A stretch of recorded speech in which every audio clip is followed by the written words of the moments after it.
A serpent 5 times the length of a boat rose from the icy waters off Norway's North Cape. In Alaska, a dangerous creature glides through the water, earth, and ice. And back in 1734, missionaries spotted a sea dragon near Disco Bay. Was it just a whale, or was it something far stranger? These are strange creatures witnessed in the Arctic that defy explanation. In 1820, Sir Arthur de Qalupalik was traveling along the Norwegian coast and kept hearing stories about sea serpents at pretty much every stop he made. When he got to Leak Island, the experienced fisherman he hired told him about a sighting he'd had off North Cape. Brooke wrote down the fisherman's story exactly as he told it, without changing a word. Brooke wrote, "They saw the serpent twice, once at no very great distance from them. It was of gray color, the head blackish, with teeth. What they discerned of it, they judged to be at least 5 times the length of their boat, which is about 30 feet. It moved in large folds on the water, and when they saw it, they rowed away from it as fast as they could. The weather was very calm at the time."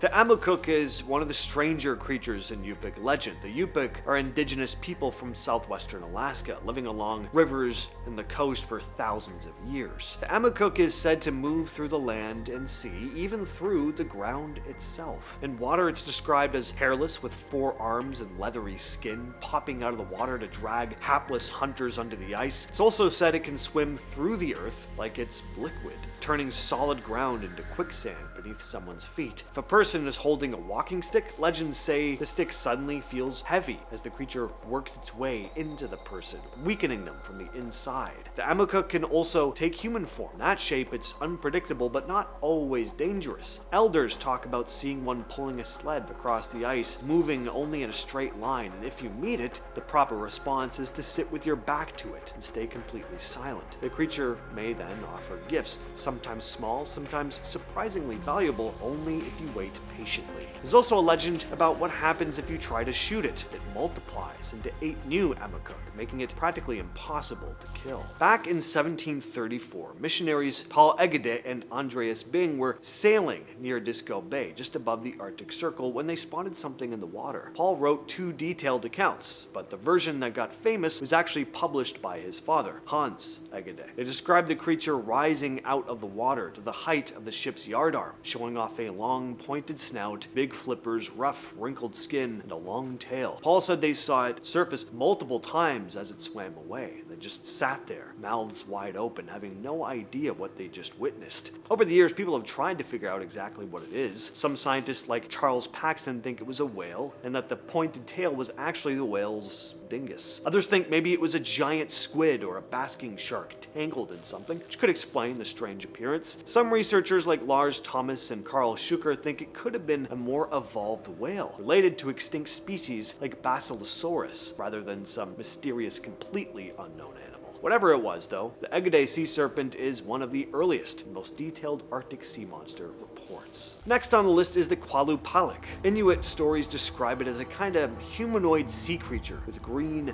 slimy skin, long hair, and creepy claw-like fingernails. It lives in the icy waters and moves very fast thanks to its webbed hands and feet. One of the stranger details is that it's often said to wear an amutai, a traditional Inuit parka with a pouch on the back. Only in this case, the pouch isn't for carrying its own baby, it's for carrying away the children that it steals. Qalupalik doesn't just snatch young ones at random though. The story goes that it targets the ones who wander too close to the shoreline or don't listen when told to stay away from dangerous ice. Yes, this is your classic nightmare-inducing child-snatching monster that parents would use to scare the crap out of their kids so that they'd listen. Parents used the legend as a warning to keep them safe, and in this bitter cold, unforgiving environment, they kinda had to. The Qalupalik was also said to have a terrifying habit of humming. Almost like a mermaid luring sailors to the water, it's said that if you hear the eerie sound near the shore, you'd better get away fast, because it means one is nearby. Generations of Inuit families have passed down the stories of people hearing that humming or seeing strange shapes under the waves. Up in Alaska, indigenous people have been telling stories of a terrifying sea creature called the Tizheruk. It's described as part sea serpent, part giant worm with a long snake-like head and a flippered tail. People usually only see the head, neck, or sometimes the tail rising out of the water, sometimes up to 7 or 8 feet high. It was said to have capsized boats and even killed people. Ethnologists recorded multiple stories over the years, and some cryptozoologists think the Tizheruk could be real. One theory is that it could be a northern version of the Antarctic leopard seal, which would explain its flippered tail and its hunting habits. Another idea is that it's a surviving zeuglodon, ancient whale from millions of years ago. Either way, it's considered a rare but very dangerous presence in the water. The descriptions are strange as well, because the creature seems almost shapeshifter-like. Sometimes people say it looks like a giant worm, or, this is very strange, some will say it looks kind of like a giant caterpillar in the water. Alaska has its own version of Bigfoot, but it's way more terrifying. Locals call it the hairy man, or sometimes the Urayuli. Your standard Bigfoot is usually reported being like 7, maybe 8 feet tall, but the Alaska hairy man is said to be anywhere from 10 to 15 feet tall.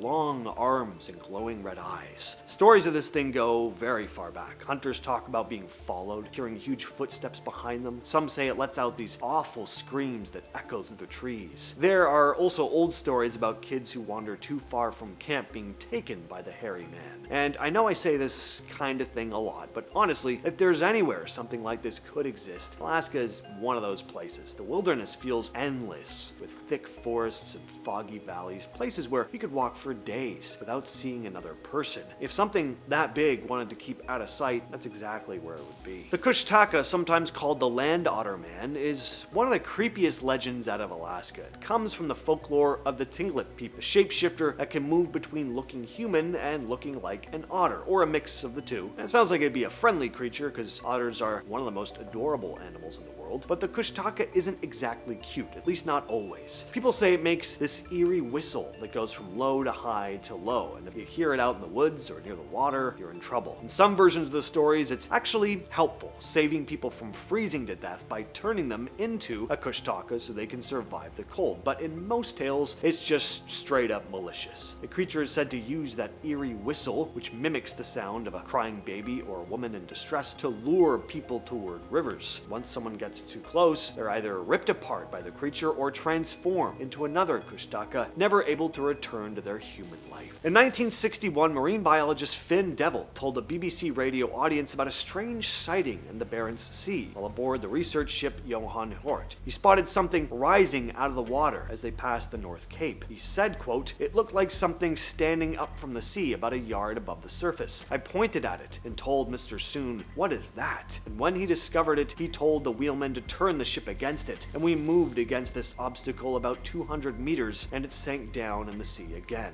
And when we arrived at the place, we could see nothing. We were discussing what this was, and it had a thickness of about 20 centimeters, I believe, and the height above the sea was about 1 yard. And it couldn't be a seal, because I have seen so many seals before that time. And a seal has a shape like a bottle of champagne or something like that. And this was an even thickness from the head down to the seaboard. I had never been sure of what we saw, but it looked like a living creature." Back around 1910, a school teacher named E.R. Elysian was fishing off Ingøy, a tiny village on Norway's northern coast, with his father, when they saw something strange in the water. Decades later, in 1934, Eliassen wrote to the Oslo Press sharing his story, including a sketch of what he saw. He described an animal with a long neck and a hump rising about 5 or 6 feet above the water. Behind the neck was a long hump of roughly the same size, and the body dipped below the surface before reappearing as a larger hump. When Elysian's father pulled in their fishing lines and rowed a short distance away, the creature submerged and then resurfaced about 9 feet from their boat. He noticed it didn't seem to move forward much, only slightly deflecting its head in a way he compared to a duck swimming. At one point, it turned its head toward them, almost as if it had just realized they were there, before slipping back under the water. Cryptozoologist Bernard Heuvelmans later looked at his report and pointed out that the duck-like head movement suggested the creature was a vertical undulator, basically a mammal, classified it as a long neck, theorizing it could be a giant sea lion or seal with just an unusually long neck. Alright, let's talk about one of the weirdest animals in the Arctic, one that is 100% known to exist, the Greenland shark. These things weigh over a ton and can easily reach over 20 feet long. Forget how long their bodies are though. The real crazy thing about these sharks is how long they live. Scientists studying proteins in its eye lenses figured out these sharks can live live at least 270 years, with the oldest one estimated at about 392 years old. But some estimates push closer to actually 500. That makes it the longest living vertebrate on Earth. I mean, think about that for a second. There could be Greenland sharks alive right now that were swimming around in the late 1500s. That almost sounds crazier than anything else I've talked about today. Greenland shark grows incredibly slow though, less than an inch a year, and they don't even hit sexual maturity until around 150 years old. They spend most of their time deep in freezing Arctic and North Atlantic waters, cruising at barely over a foot per second. Biologists think they ambush sleeping seals or just scavenge because they're way too slow to chase anything down. Another bizarre thing about these sharks is that their flesh is toxic if eaten raw. All that said, I've been your host James, and I'll catch you, yes you specifically, in the next video.